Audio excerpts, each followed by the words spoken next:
Right, hello Brian. Thanks for coming on the podcast. How are you? Just let me just get rid of that one. Yeah, I'm just fantastic. Thanks for asking us. I'm always flattered that people might be interested in what I've got to say. So yeah, thank you. So you were born in Wigan. What was your childhood like in your early years? I was actually born in Ormskirk, but childhood like in my early years, it was great. I mean, I come from a traditional working class family. We didn't have much, but we never went hungry or anything. It wasn't like destitute, but yeah, just typical working class family in the 70s in the north of England. Yeah, love my mum and dad. They love me. Uh, so yeah, it was good. It was nothing to complain about. Good, good. Um, I've read you say in other interviews that punk rock and the Sex Pistols like changed everything for you. Yes, that's true. Um, well, it changed a lot for everything for a lot of people, actually, not just me. But the thing with punk was it was more than just music and bands and what have you, because what happened was for the first up until punk coming along, the music industry was run by massive corporations. And if you were in a band or you wanted to do anything creative within music, you had to basically go by these big corporations that were run by big money men, if you like. And with the advent of punk, what happened was the man in the street could just do it himself. The term indie and indie band that comes from this time, which basically means independent label. Whereby bands have put their own records out. Buzzcocks, notably, you know, often cited as being the first. They put their first EP, the Spiral Scratch EP, out on their own label called New Hormones. I'm sure you'll find examples of other bands doing it before that, but that was kind of regarded the birth of independent records. And what it did for me was it made me realise that, even though I was just from a working class background, I had no money, no contacts, no experience of anything within the music industry, that punk basically gave me the idea that you could get involved. So it was massively important. Good, good. Yeah. Acid House was also important for you as well, wasn't it? Yeah, acid house, if you think about it, is just an extension of punk rock. The difference being, right, all right, nobody's playing guitars and they haven't got spiky hair and safety pins through the nose, but the ethos is exactly the same. It's just working class kids making music for themselves, putting their own parties on. Just it's all DIY. It was exactly the same as punk, albeit with a different music style. Totally rebellious. I mean, we were going to parties that were completely illegal in warehouses or in, farm buildings or whatever, and you'd literally be battling with the police half the time. It was a genuine revolution at the time, and it was truly incredible. Because I was dead young when punk happened. I was only 11 in 1977 when like it went massive. Whereas like in 1988, 89, I was 22, 23. So, I was of that era. And yeah, it was punk rock, but electronic music instead of guitar music. But the ethos of it was the same. Yeah, yeah. Were you always into art and designing things? Yeah, I was. My dad, um, who it was an incredibly talented illustrator, but coming from Wigan in the 90s, my dad was born in 1925. He only died recently. He was 95 when he died. There wasn't, as you can imagine, around about the time of the Second World War, in a place like Wigan, there wasn't much opportunity for working class lads to become illustrators. So he never had the chance, but he encouraged me to draw. And again, at that it's massively different. The 70s were a different time to now, and doing an artistic um, course at school or wanting to do something with that was almost frowned upon. It was almost like, oh, you'll never get a job with that. You should look to get a proper job in a bank. If I heard that once, I heard it 1,000 times. I thought I'd rather hang myself than work in a bank. No, I wouldn't, obviously, but you know what I'm saying. And so my mum and dad were different insofar as, again, even though they didn't come from artistic backgrounds, my dad thought, it would be great if you could do something with it. So they encouraged me. And so I'd always been interested in it. I was good at it. And punk then sort of gave me the idea that I can marry the two disciplines, because I initially wanted to be in a band when I first come across punk, but I realised then quickly I just did not have the patience to learn to play the guitar. So I thought, well, what can I do to get involved with this? And it was, I don't know, I'll make the record sleeves because I'm into art and there's a need for that as well. So that's how all that came about. Well, I was about to ask, was there anything that happened that got you into designing record sleeves, but you've just said well, that was it basically, just being so blown away by punk and thinking, wow, I've got to get involved in this, then realising, oh, hang on a minute. In fact, me and some mates from school, we literally formed a band and we met round at my mum's house once to have our first rehearsal session. And we had guitars, actually had an acoustic guitar and everything. Then we thought, hang on a minute, none of us can play out. You know what I mean? So it was like, right, okay, not that idea. And then I tried to learn and I just couldn't get my head around chords. I'd find myself playing it an acoustic, but just picking out like a bass player would, just a melody on one string. And I never got past that. I never got to playing any chords. So I just give it up as a bad job. Was the first cover that you did in 1986 for a song called Rescue Me by Tracy Carman? Yes, it was. Well spotted. Good research, yes. How did that come about? That came about, well, you'll know this by doing what you're doing now. You're just starting off doing this, and it's all about lucky breaks or people, because most people are not interested because nobody knows who you are and because you're young, and that's basically it, isn't it? And it's the same doing anything, be it art or music or anything, And when I first started off, the most difficult bit I thought was, how am I going to get my foot in the door? I don't know anybody. I've never done it before. Why would anybody give me a crack at doing this? Because they don't know who I am or anything. I know I can do it. What happened was in 1984 or 85, I was 19, influenced by American hip hop and graffiti, I did this big graffiti piece on the side of the warehouse wall in Wigan. And it was noticed by a DJ called Greg Wilson, who was one of the leading lights in spreading the message of hip hop in the UK at that time, because it was just kind of unheard of. The idea of playing with two record players mixing, he was one of the first to do it. And he saw this graffiti piece and he sort of sent the word out that he wanted to meet this guy who did it. And that was kind of my first break with him, because he then went on to manage and produce the Ruthless Rap Assassins. And he got me in to do the artwork for that. And they were signed to EMI. Otherwise, I'd have had no chance, because, hello, I'm a young student called, I want to design record sleeves. Right, well, why should we use you? We've got a guy that we already know using. We know we can do it. But Greg insisted that I did it. And that was my first in. And that kind of led to everything, really. And Tracy Carman was Greg's missus, and they put that record out together themselves. So it was through meeting him as a result of that graffiti piece that I did that for his little indie label, and then that went on to doing stuff for major labels by the artist that he was working with. Yeah. So after that, going into the late 80s and early 90s, you worked with acts such as Kiss AMC, Tongue and Cheek, and Ruthless Rap Assassin, like you said. Yeah. Was you still learning as you were going along at that point? Still am.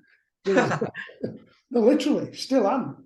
It never ends. I think what if you ever think you know it all, that's when you've had it, really, because it's a funny thing. It's not like, I don't know, if you're doing something that's quite regimented and I don't know, I can't even think of an example, but you never stop learning, because it's not like any other job, is it? Every job's completely different, or it should be if you're doing it properly. If you get into sort of a routine or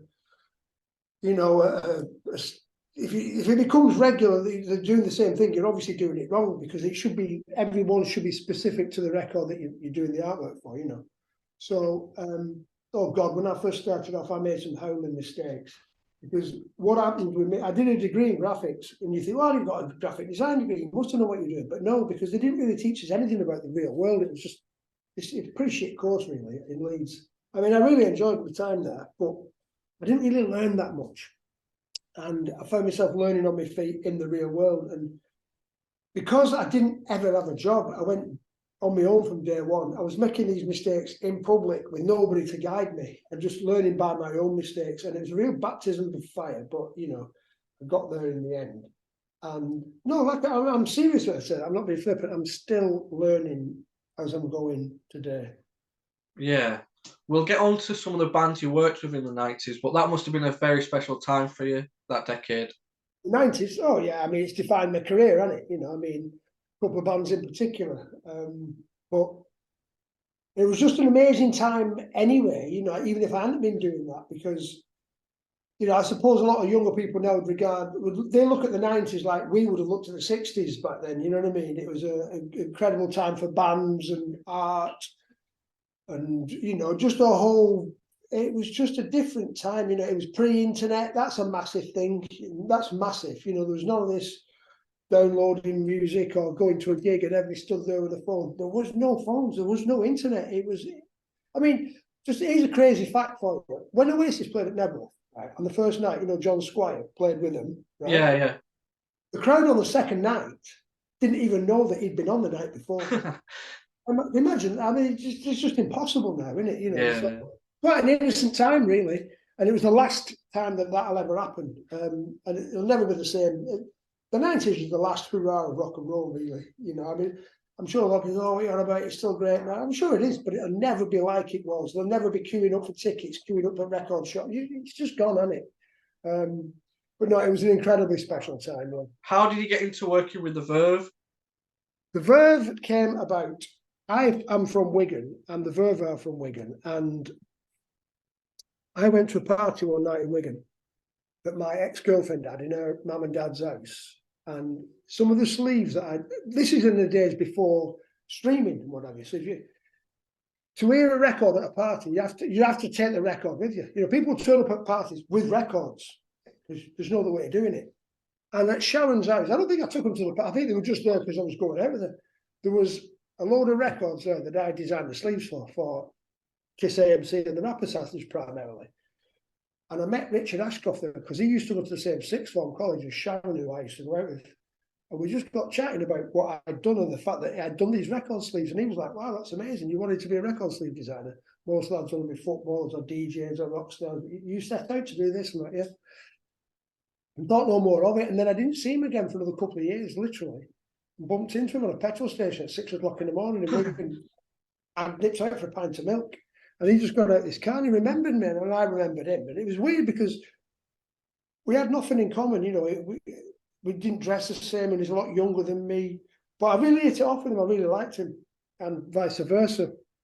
And when I bumped into him at this petrol station, he told me that they'd just been signed and if I wanted to do the artwork, I got the gig. And that was how that started. Yeah. The first single he did for them was called All in the Mind. Is there a story behind that cover? Yes, in fact, I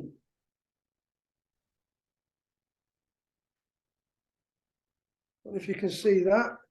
Oh, that is the first ever Verve mock-up, which was drawn on a piece of paper that big. It's in the frame there.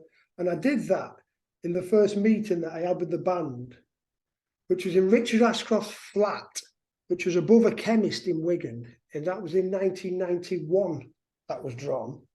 So that's what, 32 years old now? Yeah. Yeah, you know, all in the mind. It was a case of creating this sort of Alice in Wonderland kind of bizarre scene in Wigan Park where we're all from. And if you look at it, I don't know if you can make it out. There's actually like the four of them sat around a table. Can you see that? Yeah. So you know it does actually look like that on the sleeve. I thought in the end. So yeah, that was it. It was kind of born out of a meeting with the band. The first meeting I had with them all in flat above a chemist in Wigan.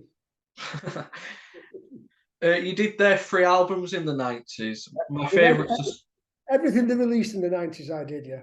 My favourite album covers are Storm in Heaven, the Verve one. Yeah, that's my favourite of everything I've ever done. Oh, is it really? Yeah. What is there any stories behind those 3 album covers? What the 3? Well, if you think about it, Storm in Heaven, it's 4 album covers in one there. You know, because if you look at the vinyl version, you know, it's the journey of life.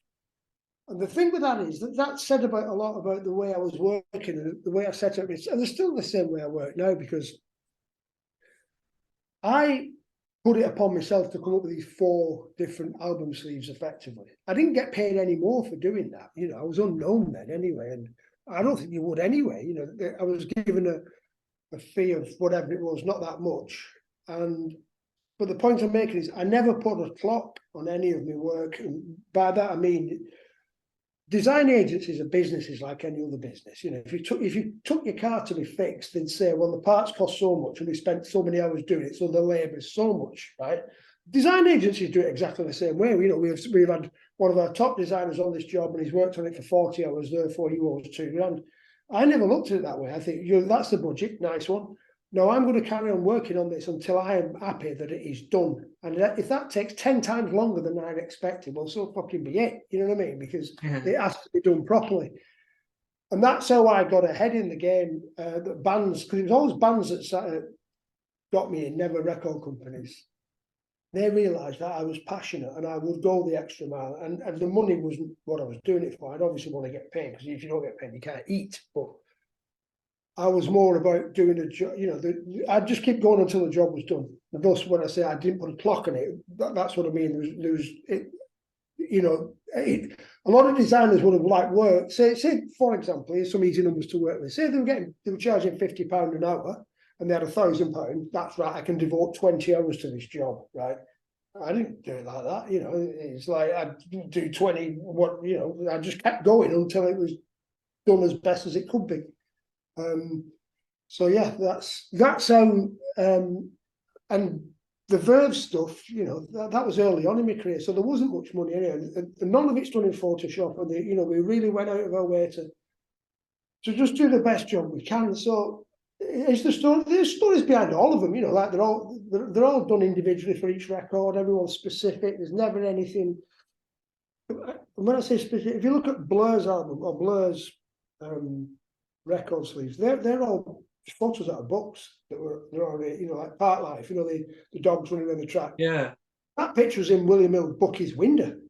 Oh, really? Literally, it was in a betting. That was a famous picture from a betting shop.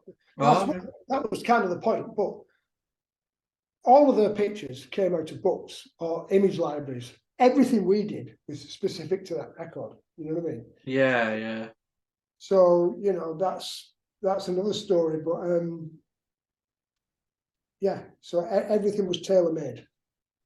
Yeah, is it true you first met Noel Gallagher in a lift? Yeah, well, I mean, Noel was working for the Inspiral Carpets, the band, as their roadie and guitar tech and all the rest of it. And they happened to have their offices in the same building as I had an office. So we'd see each other sort of knocking about this building. And you've got to, this is, I mean, I noticed you've got Stone Hour Jump from there. Everybody dresses like football lads these days. Back then, it was quite, before Oasis took off, there's quite a small number of people who were still dressed in that football kind of terrace fashion. And you noticed it because hardly anybody was doing it. And I'd noticed that Noel, you know, wore, I mean, he was more into Nikes than Adidas then, believe it or not. Oh, really? Yeah. Because back in the day, Nikes were just as cool as Adidas. I had this fucking argument with people all the time.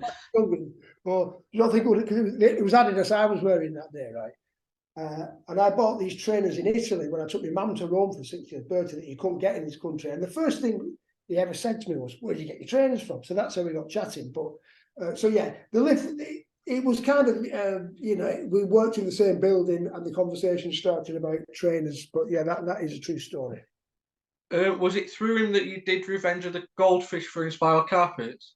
Yeah, kind of. Well, yeah, it was really, because what happened was they were having a meeting one day, the Inspirals that is, to discuss which London agency they were going to get in to do their next album sleeve. And Noel chirps in, his words, not mine.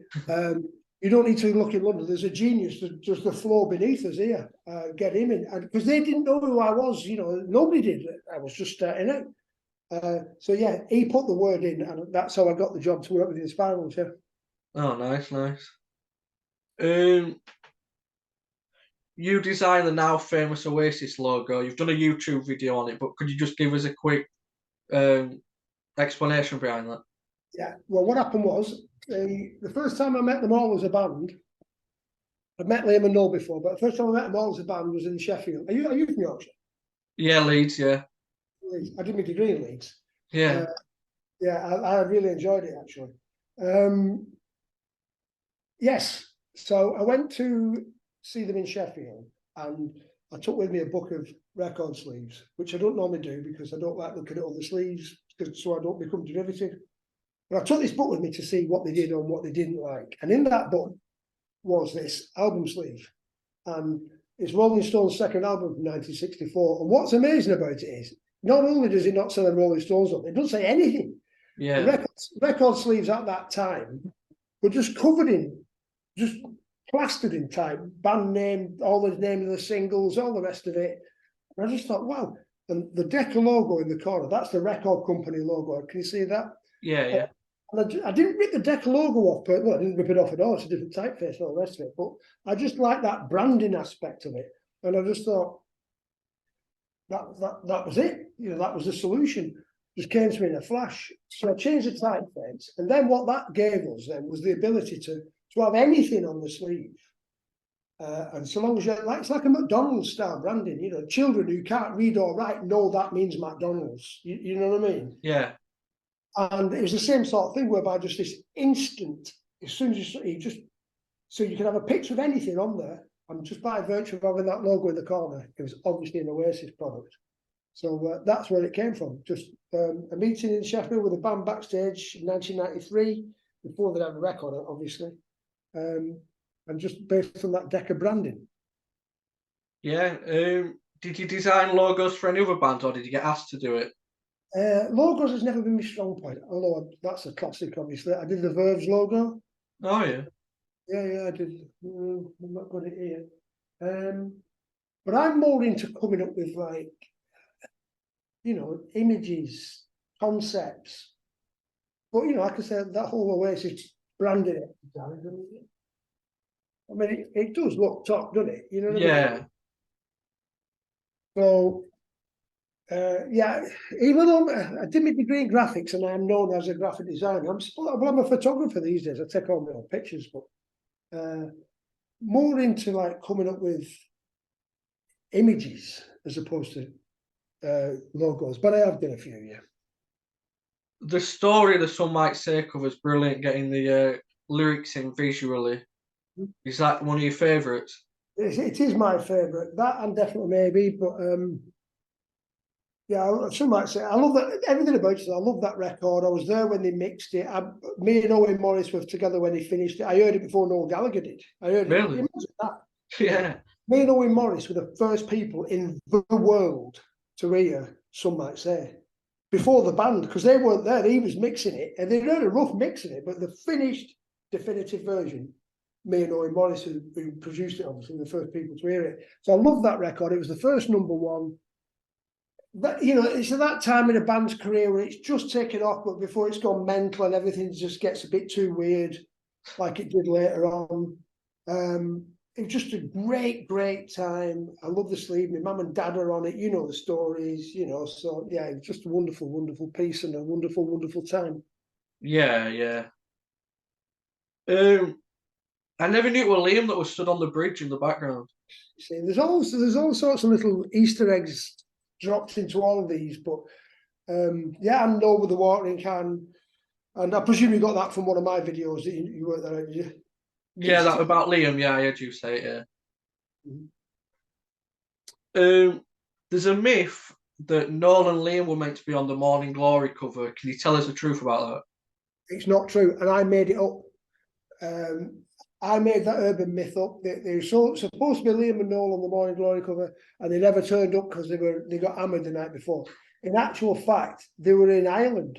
They were in Dublin. Well, they were playing at Slane Castle supporting REM. Oh yeah. So they were never going to be there. So I just made that up, but it's just done the rounds, hasn't it? You know what I mean? Yeah. That's not true. Noel used to write his lyrics down for you to then, when you were designing the covers. Did you keep those lyrics? Unfortunately not. I did have one set, but I went through a bit of an hard time about 15 years ago, and I sold a lot of stuff, and that was one of the things that went. But I was never a collector anyway, to be honest. You know, it's like I know I did it all. I've no big collection. I've got a few bits and bobs that I'm keeping hold of that I can't replace, that I sell when I retire, perhaps. But no, you know, and no regrets anyway. You know, it is what it is, isn't it? You know, needs must at that given time. But no, there's some Say lyrics in particular. But I know who's got them, and you know, it's Brian Garcia, is a collector in America. So with him having them, it's almost like I still got them. So you know. Yeah, you know where they are, kind of thing. Yeah, and you know, I can go and visit them whenever I like. You were in the studio with Oasis when they were recording Morning Glory and Being Now. What were them times like? Well, more Morning Glory, Being Now was a bit funny actually, because they were falling out with each other, so I kind of give it a wide berth. But Morning Glory was, like I said, if you think about it, it's still before they were massive, because Morning Glory obviously hadn't come out yet, and that's what really catapulted them. Do you know what I mean? Yeah. So it's just, you know, 5 working class lads in the studio in South Wales making this incredible record, super fast. You know, there's all these. One myth about Oasis is, you know, they were hammered all the time. But if you're hammered all the time, you get nothing done. It's just impossible. So there was a very strict working regime. You know, they'd start at 11 in the morning and they'd work till 8 at night, and everybody go to bed and they get up the following day and do it again. And you know, within 2 weeks, they finish the record. So there's nothing. Having said that, there was a big bust up in the middle of the session that you've probably heard about. And Yeah. Came back to Wigan with a broken hand. But apart from that, no, they were very conscientious and very professional, and it's nothing like not. To be honest, and a lot of people say I gave over. It wasn't as bonkers as you think. It's no more nuts than probably what you and your mates get up to on the weekend. You know, if it was, we'd all be dead, wouldn't we? Do you know what I mean? There's only so far you can take it, and that it was just a laugh. There was never any sort of anybody with any. Nobody ended up in rehab. You know what I mean? Nobody had any massive drug problems. More drinking than anything, and because we were all younger then, you could handle it more. And you know, I mean, I don't drink at all now, but back then it was just part of the gig, and it wasn't as mental as you would imagine, to be honest. Yeah, another myth, kind of. Yeah, like I say, if you're that smashed all the time, you get nothing done. And they were very, very productive. You know, they were incredibly. Well, you think about it, from 94 to 96, well, to 94 to 97, they did Being Now, Morning Glory, and Definitely Maybe, Told the World Untold Times, and all the singles, and all the promotion. It'd be impossible to produce that body of work and promote it if you were smashed all the time. Do you think Noel kind of kept them on straight and narrow in a way? Noel did. Yeah. Not necessarily, no, not insofar as he was stood there like a, you know, big stick, say, right, get to work. Everybody was so into it, and everybody knew how good this thing was, and just how privileged they were to be working on such just a unique, never to be repeated project, that everybody did the best, you know, and that's, there was nobody pressure, nobody needed to be, because the fear of losing it was greater than the joy of having it, if you see what I mean. So nobody needed a kick up the arse per se. Everybody was bang into it, you know, and everybody did the best job they possibly could. That's why it was so good. Yeah. Speaking about you being in the studio, you're actually on all around the world, aren't you? I'm on a few bits actually. I play keyboards on Morning Glory, the title track. Oh, really? Yeah. Can't really hear it, but I'm on there. What else? I do hand claps on all around the world. I think, my footsteps are on the end of Being Now. It's me walking in that corridor. You can hear the footsteps. Yeah. Yeah, there's loads of bits. What else am I on? Oh, I don't know. I'll lose track of it all now. But yeah, I'm on quite a few bits. What's that like? Pretty mental that you're actually on it. It's just all mental, isn't it? I mean, you think about it. You know, my name's on the back of every Oasis record released in the 90s. Wow. There's only 2 other people who can say that. That's Noel Gallagher and Owen Morris. Even Liam Gallagher's name's not on the back of every record. That's, you know, think about that. It's absolutely insane. But yeah, and it always will be, and it'll never wear off. And that's why it was so special, because it was just immense. Yeah. Yesterday it was 28 years since Wonderwall came out. Was it supposed to be Liam on that cover? Yeah, it was initially, and we did some shots with Liam through the frame, and Noel just happened to be passing in a taxi because Creation Records was just in the corner, and he went fucking bananas. Shit. I was stood there at broad daylight on Primrose Hill doing the shot, and Liam was there, and he had his security guard with him and all the rest of it. Then I could just hear this nutcase shouting. I thought, who's that? Fucking hell, it's no, all right, no. What you doing? You can't. I'd sent the idea to Ignition for approval via a fax. There's no emails back then. Well, we didn't have one. And apparently the fax machine had run out of paper, so they never got the message. Because I said, if there's any problems, let me know. Because I didn't hear out, I just thought, oh, I'll just crack on with it. But no, Noel was adamant it had to be a girl, which is fair enough if you think about it. And also, it would have been better with Liam, but you know, I disagree. I think I love that sleeve. It's a beautiful piece. Yeah, it is a good sleeve. On your Instagram post celebrating 28 years of Wonderwall, you also shared a painting that inspired that sleeve. Did paintings inspire you a lot to do record sleeves? Yes, because there's all sorts. Like I said, I don't refer to other sleeves, but I do paintings a lot. There's one here. If you look at this, but people always get confused when I say this. That inspired definitely maybe, right? Yeah. Not just that kind. This era of Renaissance painting, and when I say this inspired definitely maybe, what I mean is, if you look throughout the paintings back then, they told stories, they had a narrative. So there's all these little visual metaphors, all meaning something dotted about it. And that's kind of what I'm getting at when, you know, definitely maybe you've got just all little nuggets all around the sleeve that are meaning something. So, you know, it's very loose, this kind, you know, people say, oh, it doesn't look anything like it. Yeah, of course it does. I never said it did. There's just ideas in there that I took from that and, you know, moved across. Yeah. So, yeah. My favourite cover that you did was the Don't Look Back in Anger single cover. Can you tell us how the Beatles inspired that? Yeah, when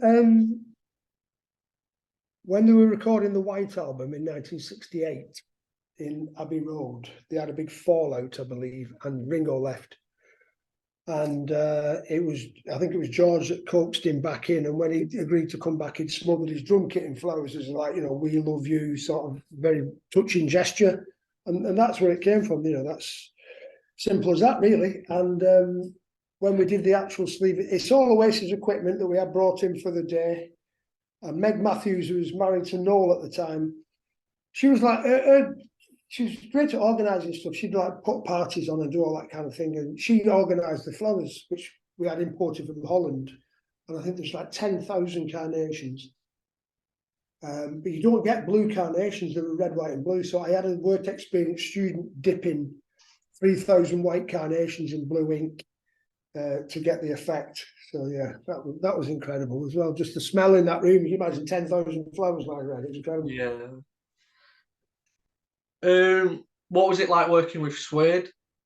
Suede was a different experience because both Oasis and the Verve, and pretty much every other band I worked with, really, they would obviously give me ideas or tell me where they were coming from, but they'd let me get on with it. But with Suede, Brett, they were very much his ideas, and I was just like a technician, if you like, making it into reality. So they were kind of his ideas, really. But we obviously put our spin on it, but it was unlike any other band that I worked with insofar as he really had the ideas nailed down and just wanted somebody to put it together for him. Yeah, I was going to say, my next question was, your Suede sleeves are, I think, are completely different to your other work, so you've explained it. Yeah. Because I didn't necessarily come up with the and a lot of them were just like Dogman Star. That was just a picture out of the book. All right. We didn't even shoot that. That was just as We Are the Pigs. That was just a picture that he gave us. So in those cases, I was just putting a logo in the corner. All right, yeah. You did music videos for Super Furry Animals. What was that like, doing a different type of art? It was interesting. The reason we were all right doing it because they were mates, well, they became mates, and they dead laid back. I didn't really know what I was doing, but I think sometimes, you know, that's kind of like an advantage, isn't it? You know what I mean? Going into a new genre like that, never having done it before, and not knowing what I was doing, meant I didn't know what you're supposed to do. So I was just like I always have done, just making it up as I go along, you know. Best thing I did from was the Demons video, which we shot in Colombia. So that was just a dream come true. We flew to South America in 1997 to shoot that. That was amazing. Still in touch with them. Probably my favourite of all the bands I work with. You know, I love them all. Still mates, and an incredible band, I think. Yeah, yeah. Were you involved with any other music videos of any other bands? Yeah, 18 Wheeler, who Oasis supported back in the day, creation band. What else have I done? I did all sorts of little bits and bobs. But do you know what? I didn't really enjoy it because I didn't mind doing the editing once everything's shot, but there's so much stress. You've got invariably what, because there were never big budget videos other than the one we shot in South America. Well, we did one in Poland over a few days, but you've kind of got one day to do everything, and everybody's really like headless chicken. It's dead pressurized situation. There's a lot of money at stake as well, because whilst they're not big budget, still 30 grand 30 years ago. It's a lot of money. Yeah. You know, to fuck it up, and you can't go back and say, oh, we didn't get it right. So it's a real stressful process that I found, because it's not like nowadays either, where you're shooting it on video, so you can play it back there and then. We were often shooting it on film, so you had no idea what you got until it come back from the laboratory the following day. So a very stressful process, but yeah, I'm glad I did them all. Do you think your single sleeves told better stories of the songs than some of the music videos, especially Oasis? I totally agree with you. Yeah. Good point, young Ethan. There, I think the thing is, I think I didn't really like most of Oasis videos. I think they could have been a lot better, and they would have been a lot better had I done them. They would, you know. Yeah. But I wasn't given the opportunity, unfortunately, because I just hadn't done it enough then to do it. But then again, I almost got the job of doing the whatever video, but I didn't. So we'll never know now, will we? You know. But No. yeah, I think my sleeves. That's why McGee got me into do the Super Furries though, because he'd seen my sleeves. He thought they'd tell a story, so it lent itself to the moving image. Yeah, so yeah. that's how come I got that gig. But I just never got to do the Oasis gig, unfortunately. Yeah, my favourite cast song is "Live the Dream." I like that single cover. Is there a story behind that one? Is that the one where is it in the kitchen with things on fire? Yeah, yeah. Yeah, there's like loads of stuff going on behind him. Yeah. That is actually Noel Gallagher's hairdresser, that guy. Oh, really? Peter Gray. He's from South Africa, pretty much. He's also on the front cover of, is it Flying, or is it the guy in the park, the four? Yeah. Flying. Same guy 4 times. It's yeah. Yeah, Cast again, great band to work with. That Flying is what I think one of the best things I've ever done that nobody ever mentions. I love that picture. What do you like? What makes you like it so I much? just think it looks cool. I think it looks, it's obviously Photoshopped, and it's done for quite in the early days of Photoshop, 90s. But I just think it's just very Microdot. Do you know what I mean? I just think it's got an intrigue to it, you know. Did you prefer doing like album covers with the band in them, or like Definitely Maybe or Urban Hymns, or did you prefer ones like Cass Mother Nature Calls or Ash's 1977, where it's more of a design? Well, Ash 1977 is a weird one. That doesn't, and Mother Nature Calls, they kind of come up with the image. But my best work's always been the singles, because you're just addressing one song, you know, and I just found it easier to do singles. You have one set of lyrics. Well, I know there's a B-side, but you're effectively, you know, whatever that's fits that song, that title. And I just found it more difficult to do album sleeves, although obviously some of them have become very famous icons. But yeah, I think the single sleeves were better. Yeah. I know you've still got the Fireplace from the Definitely Maybe album. Do you still have other bits off covers that you've still got? Yeah, there's all. Have I got anything in here? What else have I got? Bits and bobs. Not. I mean, I've still got the jacket that I was wearing on the front cover of Morning Glory, that Burberry jacket. Still got that. Oh, really? Yeah. You've got the jacket Liam wore for Roll With It in the shop, haven't you? No, it's not here anymore. It's gone back to the collector in America who owned it. But, Oh, really? we tend not to have any of the artifacts in because you're just asking to get burgled. You know what I mean? Yeah. You know, like Liam Gallagher's duffel coat. Sooner or later, somebody's going to come and nick it. Yeah. So we don't have any. If we do have anything, it's just like on a temporary display, and of a night time we always take it out anyway. But there's nothing here at the minute. Like I said, I've got some interesting bits at home and stashed in various places. But yeah, you know, it's a life's worth of work, isn't it? You know, I've got all kinds really. Yeah. Is there a cover that you've done that was nearly completely different to what the finished product was? Not really, because going into it,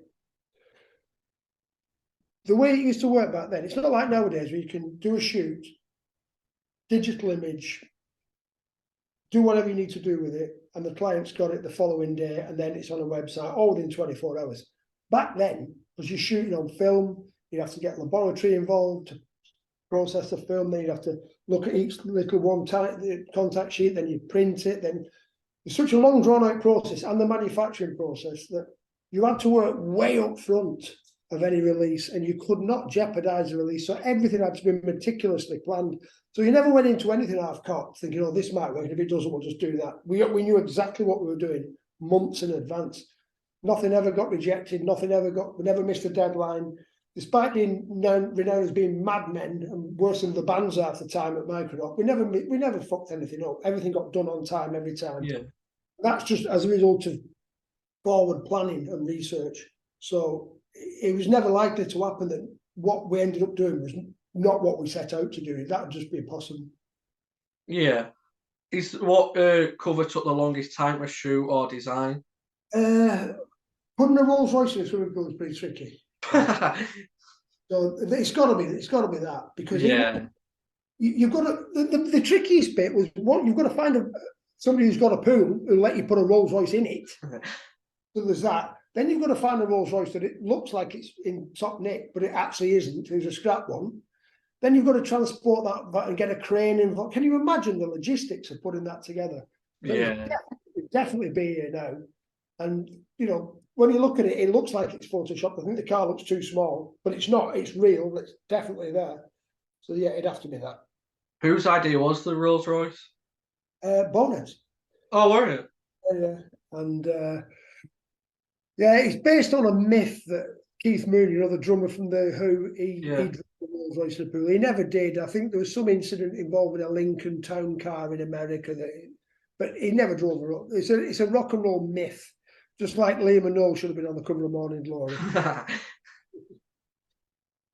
Which cover of yours is your favourite? But you've said the Verve's Storm in Heaven, yeah. Is there an album cover or a single cover that somebody else did that you wish you'd have done? Well, there's loads that I think are amazing, but not that I wish I'd done, because, you know, credit where it's due, innit? But my favourite sleeve of all time is Ummagumma by Pink Floyd, and, you know, done by Hypnosis in the early 70s, I think. Or was it? I think I've got a picture of it there. Hang on. It was. There's no date on it. I think it's early 70s. Yeah, Ummagumma by Pink Floyd. But, you know, I don't sort of think, oh, I wish I'd done that, because I've done some stuff that's, you know, good as well. So yeah, there's loads of sleeves that I think are amazing, but I don't really think, oh, I wish I'd done them. There's that Pink Floyd cover is kind of an Easter egg in the Be Here Now cover as well, isn't it? On the telly, the Be Here Now. Yeah, it's Be Here Now again and again. The thing on the Ummagumma sleeve, though, the picture on the wall, they're in different positions. It's kind of the same idea, but it's not. It's not just a repeat image, because on the Be Here Now, yeah, you're right. On the telly, it's just a Be Here Now sleeve image, and again. Whereas on the Ummagumma, the picture on the wall looks like the same, but the band are in different positions. Ah, right, yeah. You know what I mean? Yeah, and then the picture on that wall, the band. That's why I think it's so brilliant. It's not just a repeat. The band changed positions in each picture going into the wall as well. Ah, right. Yeah, look, when they look at it, you'll realise it's not the same picture on the wall. It's a band in different places. Do you think the art and importance of covers has gone now with streaming music? I think so, and ironically, I think it should be more important because these days music is sold via the internet, which is a visual medium. You know, it's the first thing you see. Back in the day, it used to be the radio, an oral medium. So you think sleeves are less important. But yeah, I think just because there's no budgets, you know, I do occasionally still do record sleeves, only because it's a labour of love. I did the Latham's album sleeve last year, and I got paid less for that than I would have done something 30 years ago. You know what I mean? It's like, I don't do it for the money. I never did it for the money, you know. But yeah, there's no budgets involved because nobody sells records anymore. And the first thing to get cut when the budget started falling down or the money was coming, you know, when they were making less money, was the artwork budget, because, you know, that's just the way it went. You know, people, they still spend it on advertising. Well, even less and less on recording. You record on the laptop at home now half the time, I suppose. It's just a shame what's happened. I mean, and the industry should have foreseen it coming, because they invented formats that were lossless in quality, in the digital formats, yeah, and then you could make them yourself without having to buy any music. You know, that's before streaming came along. You had, you know, recordable CDs, so you could transfer one to another without losing any quality. Then all of a sudden they thought, hang on a minute, we've given it all away now, and it's nobody buys music at all. But take that back. Obviously, some people do, but not in terms of, like it was at one time in the, you know, the golden era of days gone by. The only way you could listen to a record was by buying it and taking it home. You know, it doesn't exist anymore. And you know, I'm not saying, oh, it was better when I was a lad, like some old man. It's just the way it is now. You know, and as a result of that being just the way it is, sleeve budgets are virtually zero, or for most bands are virtually zero.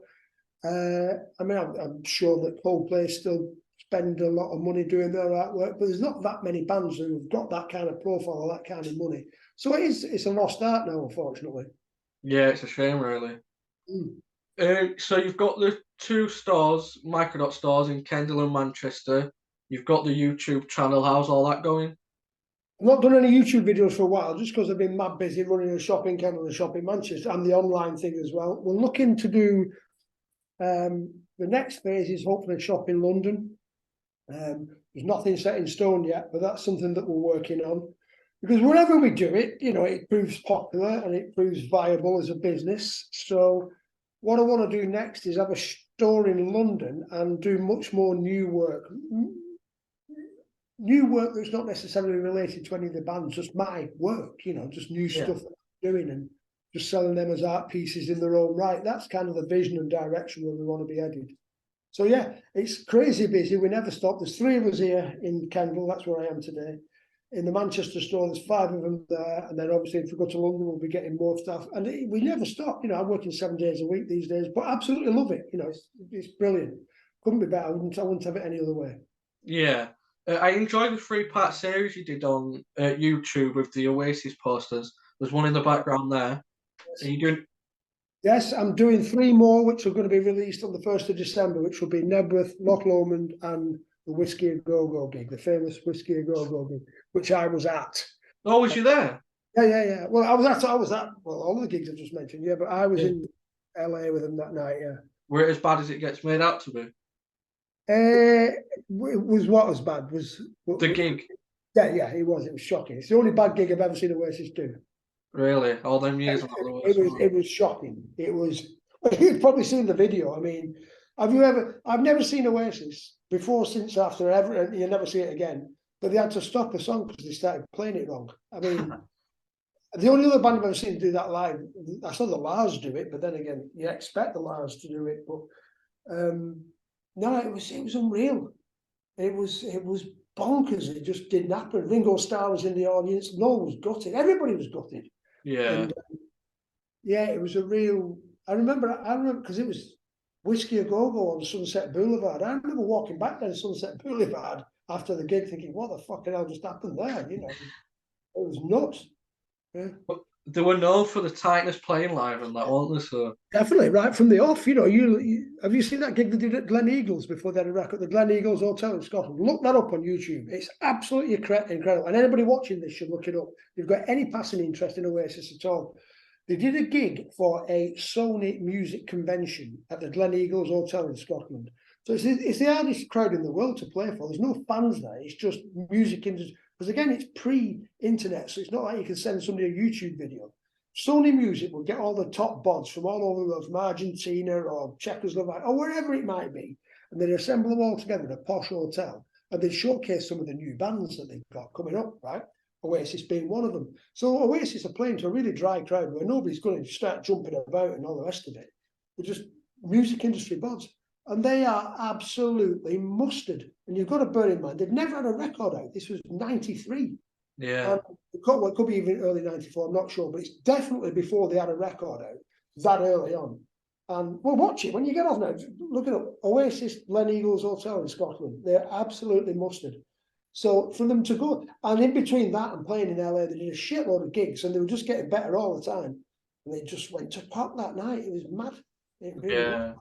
What were the best gig you went to with Oasis then? You saw them do? Main Road was spectacular. But it was more than just a gig. That it was like all this hard work we'd all been doing for a couple of years just came to a crescendo one night, and that was a special night. Was that first night? Both nights. Oh, really? Yeah. Both of them.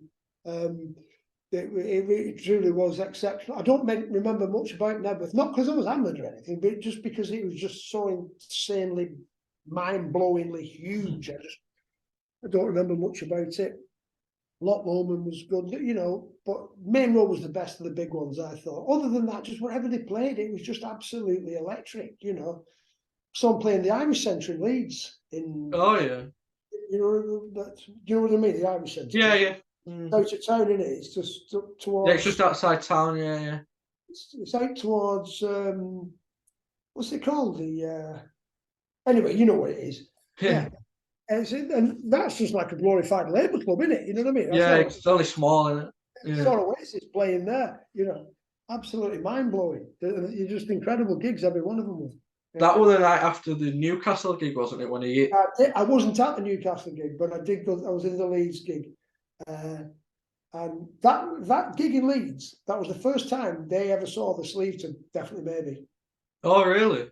I took a copy with me. I've still got the exact copy as well. The actual copy that Oasis first saw it, the finished copy of it. The first time they ever saw Definitely Maybe was in Leeds. That's pretty mental, yeah. But before the gig then? Yeah. So my last question is there any bands or artists that you wish you'd have worked with that you never got the chance to, or? Well, I always Arctic Monkeys. They're still going, so it's still might happen. I'd love to work with Arctic Monkeys. Other than that, you know, I mean, I was very fortunate, wasn't I? Anybody who was anybody in the day, when it mattered, you know, I worked with really. And you know, there were certain bands I didn't work with, but I thought their artwork was good anyway, so it didn't matter. So Primal Scream would have been another one, but they had some great stuff, so that was all right. But yeah, I'd love to work with the Arctic Monkeys. That would be a real boost if I could do that. And I always mention it in interviews, and they hope that they might hear it and then get me.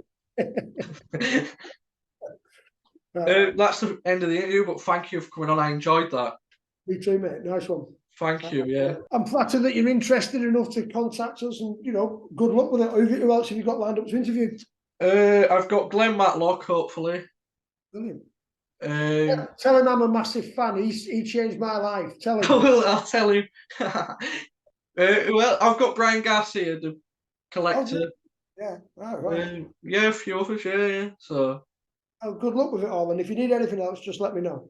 Oh, thank you. I appreciate that. Yeah. Nice one.